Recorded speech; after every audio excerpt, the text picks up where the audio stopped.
بسم اللہ الرحمن الرحیم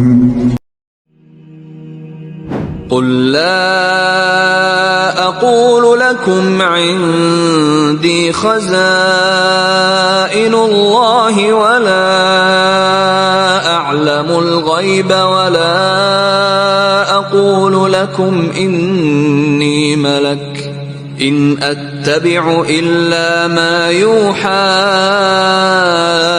الي قل هل يستوي الأعمى والبصير أفلا تتفكرون۔ اے نبی تم فرما دو کہ میں یہ نہیں کہتا کہ میرے پاس اللہ کے خزانے ہیں، یعنی میں اس بات کا دعوے دار نہیں ہوں کہ میں اللہ کے خزانوں کا مالک ہوں، یا میں اللہ تعالیٰ نے جو مجھے خزانے عطا کیے ہیں ان پہ کوئی میری اپنی مرضی ہے۔ ہر انسان کو اللہ تعالیٰ نے کچھ نہ کچھ دیا ہوتا ہے، اور اللہ کے نبی تو محبوب ہیں صلی اللہ علیہ وآلہ وسلم۔ بعض لوگ اس کو کاؤنٹر کرنے کے لیے وہ صحیح مسلم کی حدیث لے کے آتے ہیں کہ اللہ کے محبوب صلی اللہ علیہ وآلہ وسلم نے فرمایا میں نے خواب دیکھی کہ اللہ تعالیٰ نے مجھے 2 خزانے عطا فرمائے، تو وہ کہتے ہیں اور خزانوں کی چابیاں عطا فرمائی، وہ کہتے ہیں پوری کائنات کی چابیاں دے دی ہیں۔ وہ واضح ان حدیث میں موجود ہے کہ وہ رومنز اور پرشینز کو جو مغلوب کرنا تھا اللہ نے نبی صلی اللہ علیہ وآلہ وسلم کے جانسار صحابہ کے ذریعے، ان کے خزانے اس امت کو ملنے والے تھے، اس سے مراد وہ چیزیں۔ اسی لیے بخاری اور مسلم دونوں میں آتا ہے نا کہ حضرت ابو ہریرہ رضی اللہ تعالیٰ عنہ نے جب مال کی ریل پیل دیکھی تو وہ صحابہ کی غربت کو یاد کیا کرتے تھے اور ڈرتے تھے کہ کہیں ایسا نہ ہو کہ جو کچھ ہمیں آخرت میں ملنا ہے اللہ نے دنیا میں تو نہیں دے دیا۔ یہاں پر ان خزانوں سے مراد وہ ہے جو سورہ بنی اسرائیل میں آیا کہ اللہ کے نبی کو 9 معجزات وہ ڈیمانڈ کرتے تھے، کیوں نہیں دیے گئے؟ کہ ان کے لیے کوئی باغ ہوتا جس میں نہریں رواں ہوتی تو یہ اس طرح کا خزانہ انہیں مل جاتا، آسمان پہ چڑھتے اور ہمارے سامنے کتاب لے کے نازل ہوتے۔ تو یہ وہ ساری کے سارے یعنی دنیا کی جو منفعت کی چیزیں ہیں وہ اللہ کے نبی سے ڈیمانڈ کرتے تھے کہ آپ کے پاس وہ سب کچھ کیوں نہیں ہے؟ تو اس کے جواب میں سورہ بنی اسرائیل میں اللہ تعالیٰ نے فرمایا تم فرما دو میں ایک بشر ہوں، ایک رسول ہوں، اور معجزات اللہ کے پاس خاص۔ یہاں بھی خزائن سے مراد وہ تمام معجزات، وہ ڈیمانڈز ہیں جو کافر رکھتے تھے، تو کہا جا رہا ہے کہ آپ فرمائیں کہ میرے پاس کوئی خزانہ نہیں ہے اور نہ میں غیب جانتا ہوں، بالکل واضح۔ تو نہ میں غیب جان لیتا ہوں اور نہ میں کہتا ہوں میں کوئی فرشتہ ہوں۔ اب جو لوگ زبردستی تلے ہوئے ہیں کہ اللہ کے نبی علیہ السلام کو نور ثابت کرے اسپیشی کے طور پہ، تو ان کے لیے لمحہ فکری ہے، یہ تو نفی ہو رہی ہے کہ میں فرشتہ نہیں ہوں، انسان ہوں، ہماری طرح کا نہیں، مرتبے کی بات نہیں ہو رہی، اسپیشی کی بات ہو رہی ہے۔ اسپیشیز میں سے ایک اسپیشی انسان ہے، ایک جن ہے، ایک فرشتے ہیں، اس طرح پھر اور لو جی آخری گل آ گئی ہے، میں تو نہیں اتباع کرنے والا مگر وہی جو اللہ میری طرف وحی کرتا ہے، یعنی خود میری اپنی مرضی ہے ہی نہیں ہے، میں اس وحی کا پابند ہوں، جو جو مجھے اللہ حکم دیتا ہے میں وہ بجا آوری اس کی کرتا ہوں۔ اب مجھے بتائیں یہ آیت کوئی شخص پبلکلی مسلمانوں میں سنا سکتا ہے، ہندوؤں میں سنا سکتا ہے، کرسچنز میں سنا سکتا ہے، کوئی ڈر نہیں ہے؟ مسلمان کے آگے آپ یہ آیت پڑھ کے اس کا ترجمہ نہیں کر سکتے۔ اے نبی تم فرماؤ کہ کیا آنکھ والے اور اندھا اور آنکھ والا دیکھنے والا برابر ہو سکتا ہے؟ کیا تم غور و تفکر نہیں کرتے؟ اب یہاں اسپیسیفکلی اللہ تعالیٰ مثال دے رہا ہے جس طرح اندھا اور دیکھنے والا برابر نہیں ہو سکتے، اسی طریقے سے جو حق قبول کرنے والا اور حق قبول نہ کرنے والا یہ برابر نہیں ہو سکتے۔ یعنی جو پیغمبروں کی دعوت کو قبول کر لے تو سمجھے اس کی آنکھیں کھلی ہوئی ہیں، اور جو حق سے اناد کرتا ہے سمجھے کہ وہ اندھا ہے۔ وَأَنذِرْ بِهِ الَّذِينَ يَخَافُونَ أَن يُحْشَرُوا إِلَى رَبِّهِمْ لَيْسَ لَهُم مِّن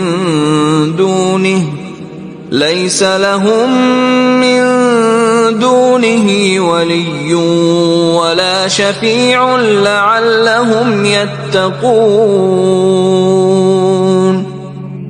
اور اے نبی ڈر سنائیے اس قرآن کے ذریعے ان کو جو ڈرتے ہیں کہ انہیں ان کے رب کے حضور جمع کیا جائے گا.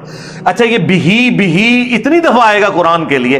سورۃ الانعام کا تانا بانا قرآن کے گرد ہے اور سٹارٹ وہاں سے ہوا ہے. وَأُوحِيَ إِلَيَّ هَذَا الْقُرْآنُ لِأُنذِرَكُم بِهِ وَمَن بَلَغَ. یہ قرآن اس لیے میری طرف وحی کیا گیا کہ تاکہ اس کے ذریعے میں تمہیں بھی تبلیغ کر دوں اور جس تک یہ قرآن پہنچ جائے. اب یہ بھی چلے گا, ادھر بھی چل رہا ہے دیکھیں. وَأَنذِرْ بِهِ الَّذِينَ, اس قرآن کے ذریعے آپ تذکیر کریں, یعنی فضائل اعمال کے ذریعے نہیں, فضائل سنت سے نہیں, قرآن سے کریں, ان سے جو ڈرتے ہیں. اب یہاں ڈرنا کہ جس کو واقعی ہے کہ میری مرضی کے بغیر جس نے مجھے پیدا کیا میرے ساتھ کچھ کر سکتا ہے اور قیامت والے دن اس نے زندہ کر لیا تو میرا بنے گا کیا, کہ اسے اٹھایا جائے گا اس کے رب کے حضور جہاں پہ اللہ کے سوا نہ کوئی اس کا مددگار ہوگا, نہ کوئی حمایتی ہوگا, سفارشی ہوگا, تاکہ وہ ڈر جائیں. وَلَا تَطْرُدِ الَّذِينَ يَدْعُونَ رَبَّهُم بِالْغَدَاةِ وَالْعَشِيِّ يُرِيدُونَ وَجْهَهُ مَا عَلَيْكَ مِنْ حِسَابِهِم مِّن شَيْءٍ وَمَا مِنْ حِسَابِكَ عَلَيْهِم مِّن شَيْءٍ فَتَطْرُدَهُمْ فَتَكُونَ مِنَ الظَّالِمِينَ. اور دور مت ہٹائیے ان کو جو صبح و شام اپنے رب کو پکارتے رہتے ہیں. کون؟ اصحاب صفا. یہ ٹاپک قرآن میں کئی جگہ آیا ہے, سورہ نور میں بھی جا کے آئے گا کہ غریب صحابہ وقف ہوئے میں ہیں. آج بھی اصحاب صفا کا چبوترا موجود ہے. اور یہ نہ سمجھے کہ وہاں ہمارے ادھر مولوی مسجد میں بیٹھے ہوتے ہیں تو اتنے موٹے ہو کے نکلتے ہیں, وہاں پہ بیچارے فاقوں میں. بخاری مسلم حدیث ہے, حضرت ابو ہریرہ کہتے ہیں میں بھی اصحاب صفا میں تھا, کئی بار راستے میں لیٹا ہوتا تھا تو لوگ پاؤں سے ٹھوکر مارتے تھے, شاید اسے مرغی کا کوئی دورہ پڑا ہوا ہے, جبکہ میں اپنے اس فاقے کی وجہ سے لیٹا ہوا ہوتا تھا, اتنی طاقت ہی نہیں ہوتی تھی. تو یہ تو اللہ کو غریب کتنا عزیز ہے. اللہ تعالیٰ ہمارا ہے کہ مت ہٹائیں انہیں جو صبح و شام اپنے رب کو پکارنے کے لیے مسجد میں بیٹھے ہیں, کیونکہ وہ سردار مکے کے ظاہر ہے ان میں اتنا تکبر تھا, وہ کہتے تھے غریب غربا تو سائڈ پہ کرے نا, سانو اسپیشل ٹائم جو اللہ تھا اسی نہیں نہ بیٹھ. تو اللہ فرمایا اسپیشل تو یہ لوگ حقدار ہیں جو صرف اسی کی رضا جوئی چاہتے ہیں. اے نبی آپ کا ان پہ کوئی حساب نہیں ہے اور نہ آپ کے حساب سے ان پر کوئی چیز ہے. یعنی اللہ کے نبی کو بھی اللہ کہہ رہا ہے کہ آپ کا کوئی نہیں ہے, میرے لیے آئے ہیں نا, آپ نے ان کی ٹینشن لینی. دیکھ لیں اللہ کو ہر انسان کتنا عزیز ہے جو اس کی طرف آ جائے. اگر آپ نے ان کو دور ہٹایا تو آپ بھی ظالموں میں شمار ہو جائیں گے. اے نبی آپ بھی گناہگار ہوں گے. اب ظالم کا لفظ یعنی حق سے اناد کرنا, کسی چیز کو اس کی جگہ سے ہٹا کے کسی اور جگہ رکھ دینا. وَكَذَلِكَ فَتَنَّا بَعْضَهُم بِبَعْضٍ لِيَقُولُوا أَهَٰؤُلَاءِ مَنَّ اللَّهُ عَلَيْهِم مِّن بَيْنِنَا أَلَيْسَ اللَّهُ بِأَعْلَمَ بِالشَّاكِرِينَ. اور اسی طرح اللہ نے فرمایا کہ ہم نے آزمائش میں ڈال دیا ہے بعض کو بعض کے ذریعے, تاکہ یہ جو کافر مالدار ہیں وہ کہتے ہیں اچھا یہ لوگ ہیں جن پہ اللہ کا بڑا فضل ہوا ہے, بھوک پئی ہے انہوں. اللہ کہتا ہے یہ ہم نے آزمائش ڈالی ہے, تجھے دے کے آزمایا نا کافر, اس سے لے کے آزمایا ہے. اللہ فرمایا یہ ہماری آزمائش تھی جو یہ اس طرح کی بات کرتے ہیں. اللہ تعالیٰ کیا نہیں جانتا اپنے شکر گزار بندوں کو؟ اللہ کے علم میں. وَإِذَا جَاءَكَ الَّذِينَ يُؤْمِنُونَ بِآيَاتِنَا فَقُلْ سَلَامٌ عَلَيْكُمْ كَتَبَ رَبُّكُمْ عَلَى نَفْسِهِ الرَّحْمَةَ أَنَّهُ مَنْ عَمِلَ مِنْكُمْ سُوءًا بِجَهَالَةٍ ثُمَّ تَابَ مِنْ بَعْدِهِ وَأَصْلَحَ فَأَنَّهُ غَفُورٌ رَحِيمٌ. اور اے محبوب صلی اللہ علیہ وآلہ وسلم, جب آپ کے پاس لوگ حاضر ہوں اس حال میں کہ وہ اللہ پر ایمان لاتے ہوں اس کی آیات کے اوپر, یعنی یہ نیو مسلمز کے بارے میں بات ہو رہی ہے کہ جو اسلام قبول کر کے آپ کی بارگاہ میں حاضر ہو تو آپ نے ان کے ساتھ ایٹیچیوڈ کیا رکھنا ہے, کیسے بہیو کرنا ہے.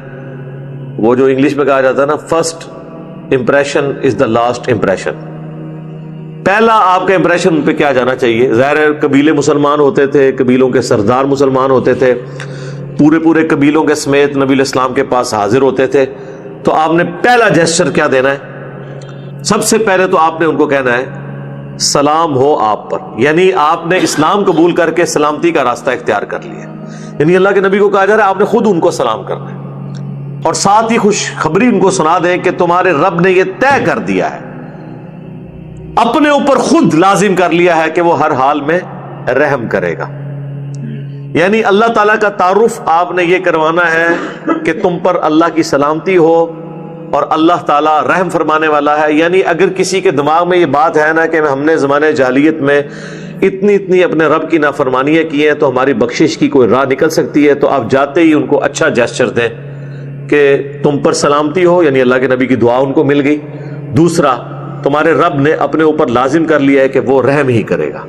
یہ اللہ نے اپنے اوپر خود واجب کیا ہے. اللہ پہ کوئی چیز واجب نہیں کوئی کر سکتا, لیکن اللہ نے خود اپنے اوپر یہ چیز واجب کی ہے. لیکن یہ اتنا آسان معاملہ نہیں ہے. اس کے ساتھ ہی ایک بات آ رہی ہے اسی آیت کے اندر کہ تمہارے رب نے یہ طے کر لیا ہے کہ وہ رحمت کی روش اختیار کرے گا. کس کے لیے؟ یہ پاکستانی رحمت نہیں ہے کہ جو کوئی جاہلیت میں, اگنورنس میں کوئی گناہ کر بیٹھے, اس کے بعد پھر وہ توبہ کر لے. پاکستان میں تو بس اتنا ہی ہے, لیکن قرآن میں ہے, اور پھر اپنی اصلاح بھی کر لے. صرف توبہ کافی نہیں ہے.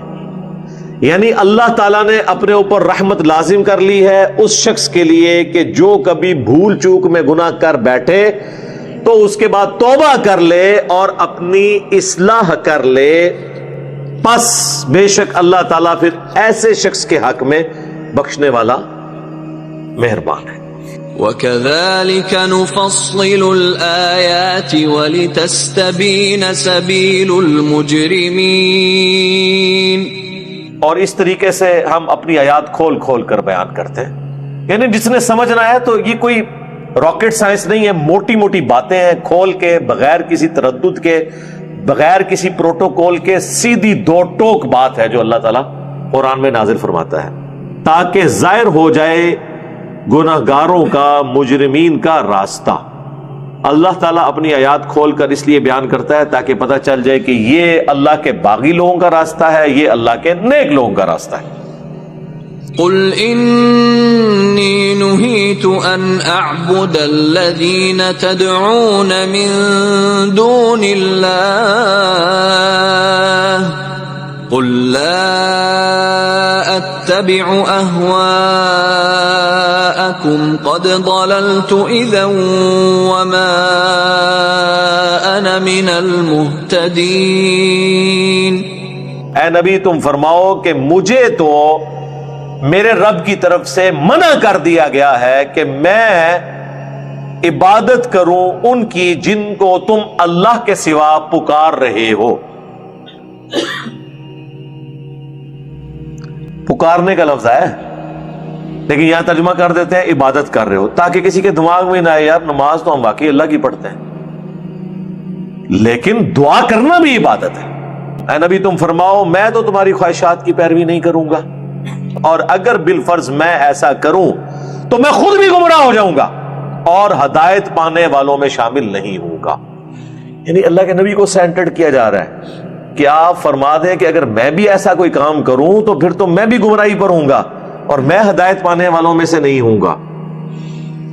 قل انی علی بینۃ من ربی وکذبتم بہ ما عندي ما تستعجلون به ان الحكم الا لله يقص الحق وهو خير الفاصلين. اے نبی تم فرماؤ میں تو روشن دلیل پر ہوں اپنے رب کی طرف سے, اور تم نے جھٹلا دیا ہے مجھے. یعنی تم سے بڑا ظالم کون ہو سکتا ہے کہ جو اللہ کے پیغمبر کو جھٹلا دے؟ اور جو تم نے دلیل بنائی ہوئی ہے نا مجھے جھٹلانے کی کہ منہ مانگے معجزات مجھ سے مانگتے ہو، میرے پاس وہ چیز نہیں ہے جس کی تم جلدی مچا رہے ہو۔ وہ کہتے تھے 13 سال ہو گئے ہیں تمہاری دھمکیاں سنتے ہوئے، لے آؤ نا وہ عذاب کدھر ہے، کیونکہ یہ مکی دور میں آخر میں صورت نازل ہوئی ہے، تو میرے پاس تو وہ اختیار ہی نہیں کہ میں عذاب لے کر آؤں۔ وہ تو اللہ نے اپنی ڈیسٹنی میں مقرر کیا تھا نا کہ عذاب جو ہے وہ قتال کی شکل میں غزوہ بدر، احد، خندق میں مسلط ہونا ہے ان کے اوپر۔ اللہ کے نبی کو تو نہیں پتا تھا کہ مستقبل میں کیسے عذاب آئے گا۔ حکم تو نہیں ہے مگر اسی اللہ کا، وہی بتاتا ہے حق، سچی بات، پرپزفل، اور وہ سب سے بڑھ کر بہتر فیصلہ فرمانے والا ہے۔ قل لو ان عندي ما تستعجلون به لقضي الامر بيني وبينكم والله اعلم بالظالمين۔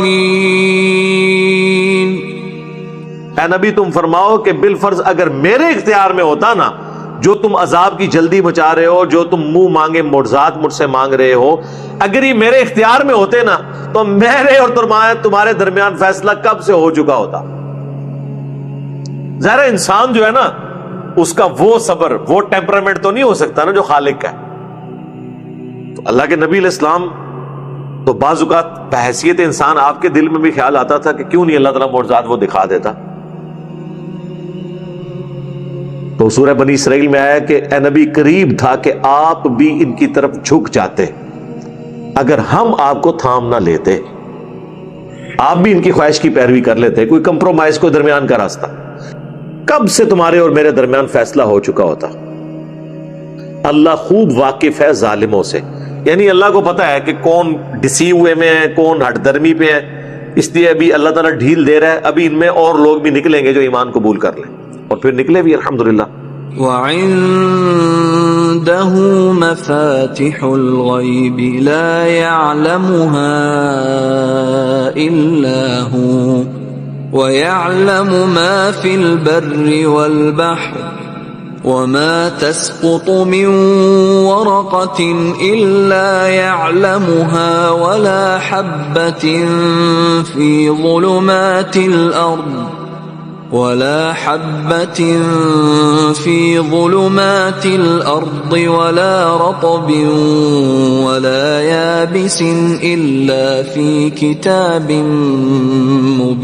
مبين۔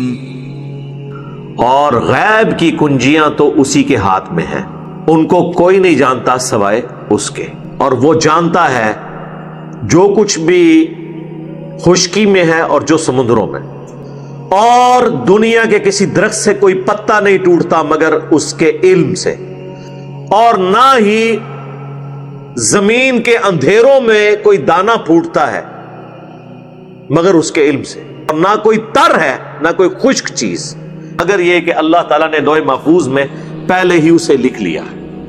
کوئی خشک اور تر، نہ دریاؤں میں، نہ سمندروں میں، نہ خشکی میں، کوئی درخت چاہے وہ سمندر کے اندر ہے چاہے وہ زمین کے اوپر ہے، اس کا اگر کوئی پتا بھی گرتا ہے، کوئی دانہ جو سمندر میں پھوٹتا ہے، کسی درخت میں کا دانہ جو ہے وہ زمین کے اوپر پھوٹتا ہے، اس میں سے کھیتی نکلتی ہے، یا کسی دریا کے اندر، سب اللہ کے علم ہے، اور ایسا کامل علم ہے کہ اللہ نے لوح محفوظ میں پہلے ہی لکھ لیا ہے کہ یہ ہوگا۔ وَهُوَ الَّذِي يَتَوَفَّاكُم بِاللَّيْلِ وَيَعْلَمُ مَا جَرَحْتُم بِالنَّهَارِ ثُمَّ يَبْعَثُكُمْ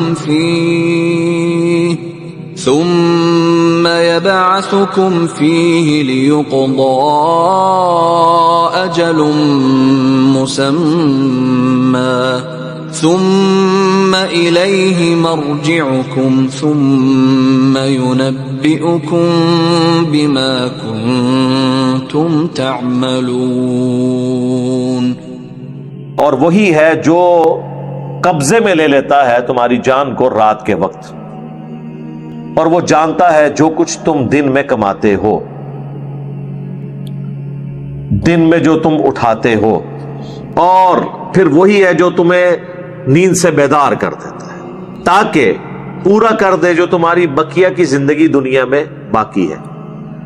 کئی لوگ سوتے ہی سو جاتے ہیں، ہوتا ہے آپ کے سامنے ہی، رات کو بالکل ٹھیک سوتے ہیں، صبح اٹھتے ہی نہیں، وہ اللہ تعالیٰ واپس ہی نہیں کرتا. لیکن اس روح اور جسم کا رشتہ اس اعتبار سے سانس چلنے کی وجہ سے برقرار رہتا ہے، اور جب سانس کی ڈوری اللہ تعالیٰ توڑ دیتا ہے پھر روح اوپر ہی رہے گی، بندہ فارغ. پھر تمہیں لوٹ کر اسی کی طرف جانا ہے، پھر وہ تمہیں بتا دے گا جو کچھ تم دنیا میں اعمال کیا کرتے تھے. وَهُوَ الْقَاهِرُ فَوْقَ عِبَادِهِ وَيُرْسِلُ عَلَيْكُمْ حَفَظَةً حَتَّى إِذَا جَاءَ أَحَدَكُمُ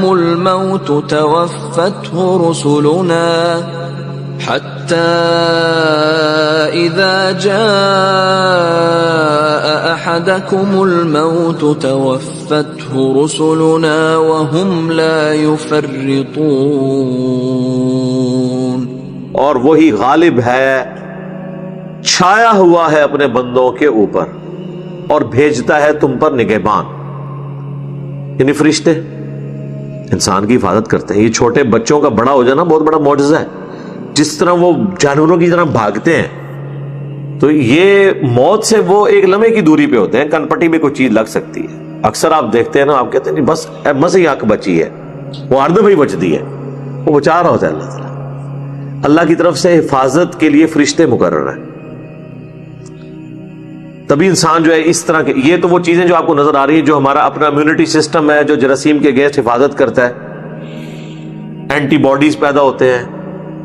کتنے جراثیم ہمارے جسم خود ہی ان کو ختم کر دیتا ہے بغیر دوائی لیے.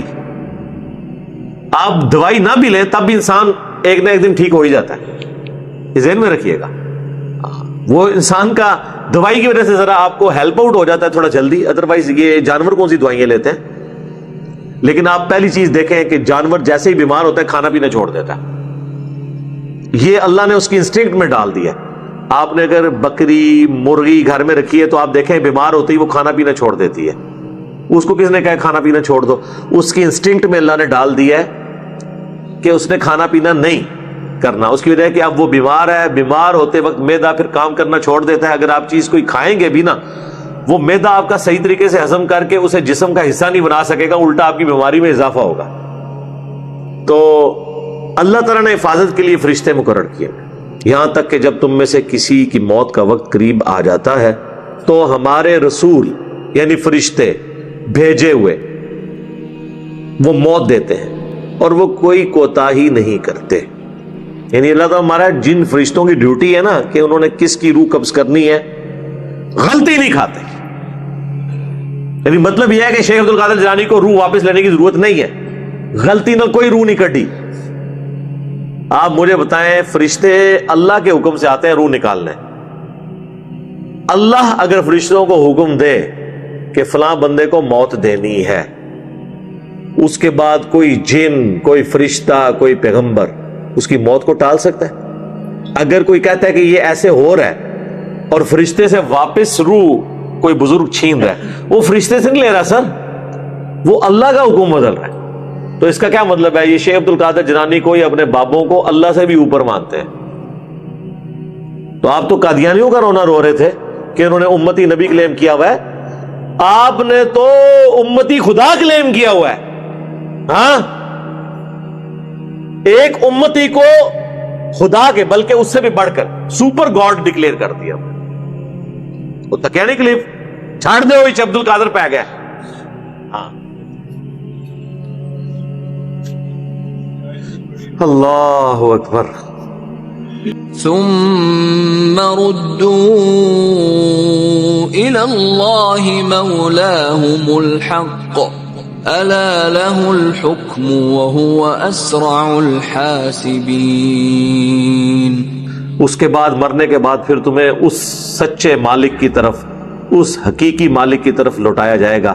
آگاہ ہو جاؤ، حکم اسی کا چلتا ہے، بادشاہت اسی کی ہے، اور وہ حساب لینے میں بڑا تیز ہے.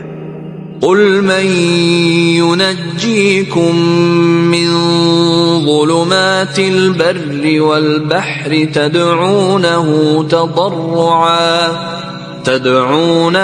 تضرعا وخفية لئن أنجانا من هذه لنكونن من الشاكرين۔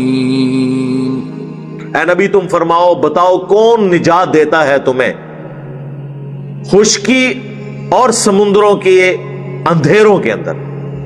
اسی کو پکارتے ہو گڑ گڑاتے ہوئے تم آہستہ آواز میں بھی کہ اے اللہ اگر تو نے ہمیں نجات دے دی نا اس سے، یعنی اس جنگل سے خطرناک نکلنے میں ہم کامیاب ہو گئے، یا سمندر میں سفر کر رہے تھے بھنور میں کشتی پھنس گئی، یا رات کے وقت طوفان آ گیا، یہ بادل اتنے سخت ہیں اور اتنا زیادہ طوفان ہے کہ دن کے وقت سورج کی روشنی بھی نہیں آ رہی، پتہ ہی نہیں چل رہا کہاں جانا ہے کہاں نہیں جانا۔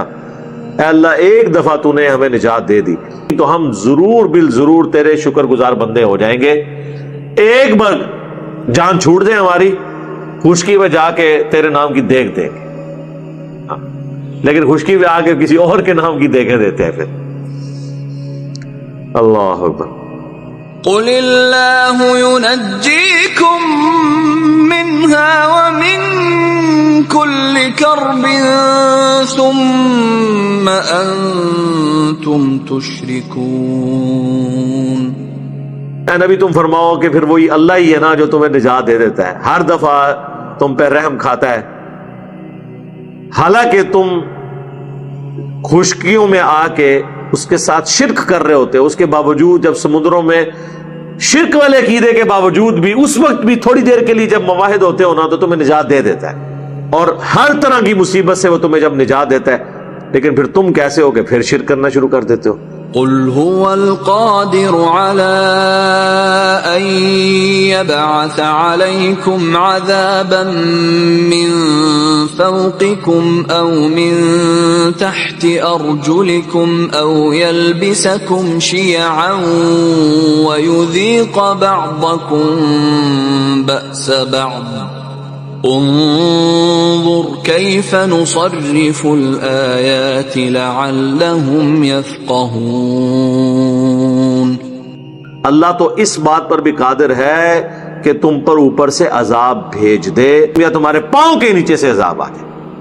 اللہ کے لیے عذاب دینے میں نہیں، خشکی میں جا کے سمجھ رہے ہو کہ تم بچ گئے ہو، خشکی پہ اللہ کے پاس کوئی ذریعہ نہیں تمہیں ہلاک کرنے کا، سیلاب نہیں آ سکتا، زلزلہ نہیں آ سکتا، طاعون کا مرض نہیں آ سکتا، کرونا نہیں آ سکتا۔ اللہ کے لیے کوئی مسئلہ ہے کسی کو مارنا؟ کوئی بھی وبا، کوئی بھی عذاب کی شکل۔ اللہ یا پاؤں کے نیچے سے زمین ہی کھسک جائے، اتنے بڑے بڑے گڑھے پڑ جاتے ہیں، یا اللہ تعالیٰ تمہیں گروہوں میں بانٹ دے، فرقوں میں بانٹ دے، اور بعض کو بعض کا مزہ چکھا دے شدت کے ساتھ۔ یعنی اللہ کے پاس تمہیں ختم کرنے کا ایک طریقہ یہ بھی ہو سکتا ہے کہ تمہارے درمیان پھوٹ ڈال دی جائے، آپس میں ایک دوسرے کو مار دو فرقہ واریت کی وجہ سے۔ کتنے سال تک یہودیوں اور عیسائیوں کی جنگیں رہی، پھر صلیبی جنگیں ہوئی مسلمانوں کی اور کرسچنز کی، بعض کو بعض سے ٹکرایا جا رہا تھا۔ دیکھو تو ہم کس طرح اپنی آیات بیان کرتے ہیں تاکہ لوگ توحید کی اس دعوت کو سمجھ سکیں، اللہ کی اس دعوت کو سمجھ سکیں۔ وَكَذَّبَ بِهِ قَوْمُكَ وَهُوَ الْحَقُّ قُلْ لَسْتُ عَلَيْكُمْ بِوَكِيلٍ۔ اور جھٹلایا ہے نبی تمہاری قوم نے اس قرآن کو جبکہ یہ تو حق ہے، پرپسفل بک ہے۔ اے نبی تم فرما دو میں تمہارا کوئی ذمہ دار نہیں ہوں، میرا کام تھا بات پہنچانا، تم نے مان لیا ٹھیک، نہیں مانو گے اللہ کے عذاب سے میں تمہیں نہیں بچا سکتا۔ لِكُلِّ نَبَإٍ مُسْتَقَرٌّ وَسَوْفَ تَعْلَمُونَ۔ ہر خبر کے پورا ہونے کا ایک وقت ہے، ان قریب تم بھی جان جاؤ گے۔ وَإِذَا رَأَيْتَ الَّذِينَ يَخُوضُونَ فِي آيَاتِنَا فَأَعْرِضْ عَنْهُمْ حَتَّى يَخُوضُوا فِي حَدِيثٍ غَيْرِهِ وَإِمَّا يُنْسِيَنَّكَ الشَّيْطَانُ فَلَا تَقْعُدْ بَعْدَ الذِّكْرَى مَعَ الْقَوْمِ الظَّالِمِينَ۔ اور جب کبھی تم دیکھو کہ لوگ ہماری آیات میں کوئی بےہودگی کرنے کی کوشش کر رہے ہیں، اس کا مذاق اڑانے کی کوشش کر رہے ہیں، تو ان سے منہ پھیر لو یہاں تک کہ وہ کسی اور بات میں مشغول ہو جائے۔ یعنی اگر کہیں آپ کا زور نہیں چل رہا، کوئی قرآن کا سنت کا مذاق اڑا رہا ہے اور آپ بہت کمزور ہیں، کافروں کا غلبہ ہے، تو ایٹ لیسٹ اتنی دیر آپ ان میں نہ بیٹھیں، وہاں سے اٹھ جائیں جب تک کہ اپنا وہ موضوع بدل نہ لیں پروٹیسٹ کے طور پہ۔ اگر آپ ان کو روک نہیں سکتے تو کم از کم گونگے شیطان نہ بنے، بےغیرت نہ ہو جائیں کہ وہاں یہ سب کچھ سنتے بھی رہیں اور آپ اسے پروٹیسٹ نہ کر سکیں۔ اور جب کبھی شیطان تمہیں بھلا دے، اللہ کے ذکر سے غافل کر دے، تو یاد آنے کے بعد پھر ایسی ظالم قوم کے پاس مت بیٹھے۔ وَمَا عَلَى الَّذِينَ يَتَّقُونَ مِنْ حِسَابِهِمْ مِنْ شَيْءٍ وَلَكِنْ ذِكْرَى لَعَلَّهُمْ يَتَّقُونَ۔ ان پر جنہوں نے تقوی اختیار کیا ہے ان کافروں کے حساب سے کچھ بوجھ نہیں ہے، بلکہ یہ تو نصیحت ہے تاکہ یہ لوگ باز آ جائیں۔ یعنی قرآن کی وجہ سے جو نصیحت کی جا رہی ہے نا، تو اگر کوئی حق بات قبول نہیں کرتا تو اس کا وبال قبول کرنے والوں پہ نہیں ہوگا۔ یعنی اللہ تو چاہ رہا ہے جو قبول کرنا چاہتا ہے وہ قبول کر کے اپنی آخرت بنا لے، جو نہیں قبول کرنا چاہتا وہ نہ کرے، اللہ کو اس کی کوئی پرواہ نہیں ہے۔ اور نہ یہ ہے کہ دعوت دینے کی وجہ سے جن لوگوں نے ایمان قبول نہیں کیا ان کی کوئی نحوست یا کوئی وبال ان لوگوں میں پڑ جائے گا جو ایمان قبول کرنے والے، ایسے نہیں ہوگا۔ وَذَرِ الَّذِينَ اتَّخَذُوا دِينَهُمْ لَعِبًا وَلَهْوًا وَغَرَّتْهُمُ الْحَيَاةُ الدُّنْيَا وَذَكِّرْ بِهِ أَن تُبْسَلَ نَفْسٌ بِمَا كَسَبَتْ لَيْسَ لَهَا مِن دُونِ اللَّهِ وَلِيٌّ وَلَا شَفِيعٌ لَيْسَ لَهَا مِن دُونِ اللَّهِ وَلِيٌّ وَلَا شَفِيعٌ وَإِن تَعْدِلْ كُلَّ عَدْلٍ لَّا يُؤْخَذْ مِنْهَا أُولَئِكَ الَّذِينَ أُبْسِلُوا بِمَا كَسَبُوا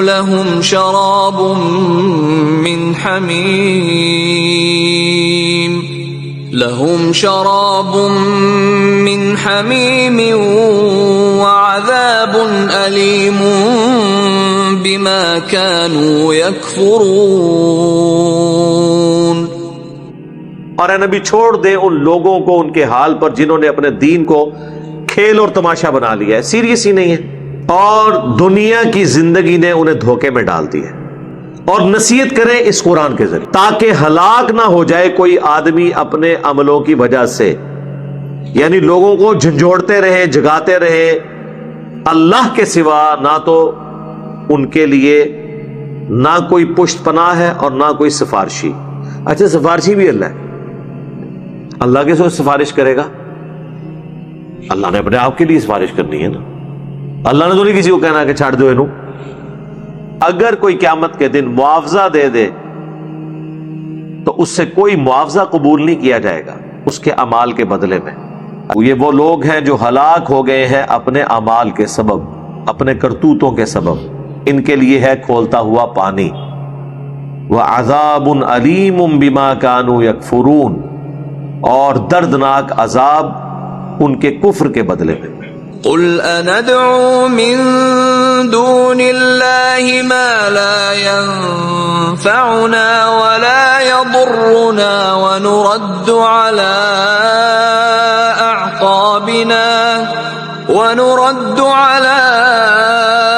أَعْقَابِنَا بَعْدَ إِذْ هَدَانَا اللَّهُ كَالَّذِي اسْتَهْوَتْهُ الشَّيَاطِينُ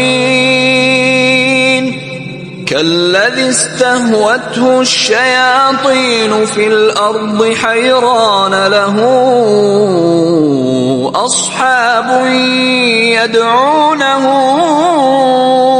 إلى الهدى ائتنا قل إن هدى الله هو الهدى وأمرنا لنسلم لرب العالمين۔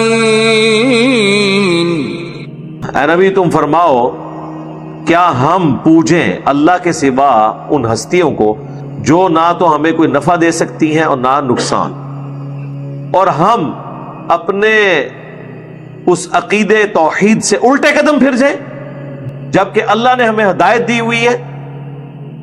اس کی مثال پھر اس شخص کی سی ہے جسے شیاطین نے کسی زمین میں بھٹکا دیا ہے، پریشان کر دیا ہے، وہ راستہ بھول گیا ہے کسی جنگل کے اندر، اور اس کے کچھ ساتھی ہیں وہ اسے پکار پکار کے کہہ رہے ہیں کہ ہدایت کی طرف آ جاؤ، یہ راستہ ہے بچنے کا، وہ راستہ خطرناک ہے، راستہ اس طرف ہے، اور وہ بھٹکا پھر رہا ہے، اسے سمجھ نہیں آ رہی، اور اتنے لوگ اسے پکار پکار کے کہہ رہے ہیں بھائی ادھر آ، ادھر نہیں جانا، ادھر جا۔ یہ اللہ تعالیٰ مثال دے رہے ہیں۔ اے نبی تم فرماؤ حقیقی رہنمائی ہدایت تو وہ ہے جو اللہ کی طرف سے ہوتی ہے، اور ہمیں تو ایک ہی بات کا حکم ہوا ہے کہ ہم اپنے رب کے سامنے سر تسلیم خم کر دیں، یعنی جو ہمارا رب حکم دے ہم اسی کے سامنے جھکیں۔ وَأَنْ أَقِيمُوا الصَّلَاةَ وَاتَّقُوهُ وَهُوَ الَّذِي إِلَيْهِ تُحْشَرُونَ، اور ہم نماز کو قائم کریں، ٹھیک ٹھیک نماز ادا کریں، اور وہی وہ ہستی ہے جس کی طرف تمہیں لوٹ کر جانا ہے۔ یہ سب سے بڑی تھریٹ ہے، مرنے کے بعد اکاؤنٹیبل ہونا ہے۔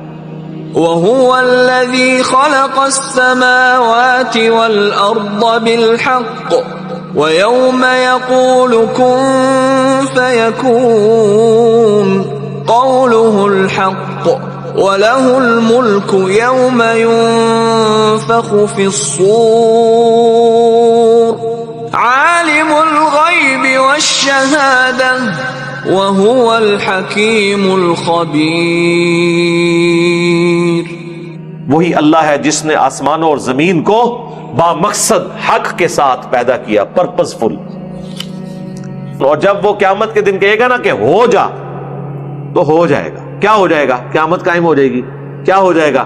مردوں کو اللہ حکم دے گا نکلو بھی قبروں سے، جو ہوا میں تعلیل ہوں گے ان کو ہواؤں سے حکم ہوگا، جو سمندر میں ڈوبے ہوں گے ان کو سمندر سے حکم ہوگا نکلو اللہ کی بارگاہ میں حاضر ہو اور اپنے کیے ہوئے اعمال کا جواب دے ہو۔